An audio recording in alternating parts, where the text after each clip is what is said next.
तो 2021 का बही खाता मार्केट का बहुत ही बढ़िया दिख रहा है और उम्मीद है कि 2022 में भी यही सिलसिला जारी रहेगा। क्यों? क्योंकि तमाम अब इन्वेस्टर और ट्रेडर इस बात के असेसमेंट में लगे हैं कि ये जो नया ओमाइक्रॉन वेरिएंट आया है इससे कितना दिक्कत हो सकती है, इकोनॉमिक एक्टिविटीज़ में कितनी मुश्किल हो सकती है। तो एक कंसेंसस व्यू ये बन रहा है कि ये बहुत ज़्यादा डेंजरस नहीं है, इस वजह से शायद बहुत ज़्यादा परेशानी का सबब ना बने और इसीलिए मार्केट अपने हाइस को होल्ड कर रहे हैं।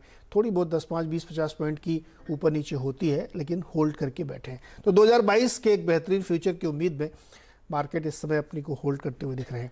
लेकिन भारतीय बाजार आखिरी कारोबारी दिन 2021 का किस तरह से समेटेंगे, किस तरह से बंद करेंगे और क्या डेटा निकल के आ रहा है, इस पर विस्तार से बातचीत करते हैं वीरेंद्र से। Virender, good morning. और आखिरी दिन आज साल का, बताइए आपका डेटा क्या कह रहा है और इस साल का भी बताइए कि लेखा जोखा कैसा रहा। Good morning Neeraj ji. और साल का आखिरी दिन बेहद शानदार रहा इक्विटी मार्केट्स के लिए। और दिसंबर में थोड़ी अड़चन थी, लेकिन जनवरी में जिस आंकड़ों के साथ जा रहे हैं नीरज जी, उसमें थोड़ा डेटा सुन के आपको सुकून होगा। देखिए, एफआईएस के आंकड़े तो अभी भी अगर आप देखें कैश के सेलिंग के ही हैं और आपकी स्क्रीन पे जो स्टैट्स आए हैं वो कहते हैं कि भाई कल भी अगर आप देखें उन्होंने करीब करीब 986 करोड़ रुपए की सेलिंग करी, डीआईएस की 577 करोड़ रुपए की बाइंग थी। एक अच्छी बात है नीरज जी, कल उन्होंने इंडेक्स बाय किया 425 करोड़ रुपए का और स्टॉक फ्यूचर भी बाय किया करीब 1152 करोड़ रुपए का।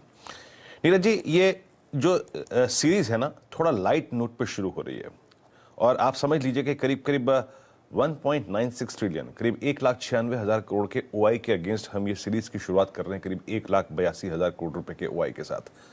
तो आप लाइटर नोट पे इस सीरीज को शुरू कर रहे हैं।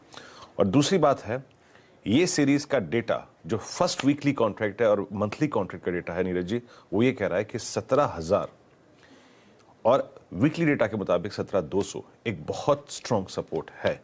तो मेरा इस डेटा के मुताबिक ये मानना है कि 17,000 के ऊपर जब तक निफ्टी है फॉर द टाइमिंग शॉर्ट की अप्रोच नहीं रखनी चाहिए। पहली चीज, जो डेटा या फिर लेवल ये बाजार इमीडिएटली देख रहा है वो है 17,500 का। मंथली कॉन्ट्रैक्ट में 17,500 की कॉल में सबसे बड़ा ओआई है। तो अभी ये सिर्फ मैंने, अगर आप देखें, सीरीज के बड़े पॉइंट्स बताए फर्स्ट वीकली कॉन्ट्रैक्ट में। आज की अप्रोच क्या है मेरी नीरज जी? मेरी अप्रोच यही है वही जो कल भी थी कि भले ही आपको थोड़ा सा इंट्यूशन अच्छा ना आ रहा हो कोविड फिगर्स के चलते, लेकिन आप डेटा को रिस्पेक्ट कीजिए। कल भी अगर आप देखें निफ्टी ने आपको करीब करीब 17,250 तक का स्विंग दिया। बहुत स्ट्रॉन्ग सपोर्ट आता है इस वीकली कॉन्ट्रैक्ट में 17,100 के जोन में नीरज जी और 17,150 के जोन में। इस 50 पॉइंट के दायरे में पुट राइटर्स हैं, इस 50 पॉइंट के दायरे में आपका 20 डेमा है, 100 डेमा है और राइजिंग 10 डे एक्सपोनेंशियल एवरेज है। सो आज नए मंथली कॉन्ट्रैक्ट की और वीकली कॉन्ट्रैक्ट की शुरुआत है। एकदम खुलते ही साथ मत कूदिएगा, थोड़ा सा निफ्टी को रूम दीजिएगा, इंट्राडे बेस तलाशने दीजिएगा, लिक्विडिटी कम होगी और आई थिंक इस जोन के यानी फर्स्ट बेस जोन के ऊपर हर डिप को बाय करना है। और ऊपर की तरफ नीरज जी आपका 17,270, 305, 344 इन जोन में टारगेट्स हैं, उन टारगेट्स को लेकर निकल जाइएगा। निफ्टी बैंक पे नीरज जी कोई अभी ट्रेड नहीं दूंगा, फ्रेंकली स्पीकिंग। अगर आप देखें तो इसके डेटा बहुत क्लियर नहीं है। 35,250 से लेकर 35,500 की जोन में आपका 200 day exponential moving average call writers 10 day में आता है। जब तक वो पार नहीं हो जाएगा कन्विक्शन नहीं आएगा लॉन्ग ट्रेड करने का। वो एक बहुत स्ट्रॉन्ग सप्लाई जोन है, लेकिन जब पार हो जाएगा तब आपको क्लियर मैंडेट मिलेगा लॉन्ग ट्रेड करने का। तो उससे पहले अगर आप देखें कोई लॉन्ग का थॉट नहीं है। और नीचे जब तक 34,700 और 800 का जोन वॉलेट नहीं होता है शॉर्ट नहीं करेंगे। लेकिन Nifty, coming back to Nifty Neeraj ji, strong है स्टैट्स के मुताबिक, नई मंथली और वीकली डेटा के मुताबिक नीरज जी। तो यानी कुल मिला के छुट्टी वाला दिन आप कह रहे हैं।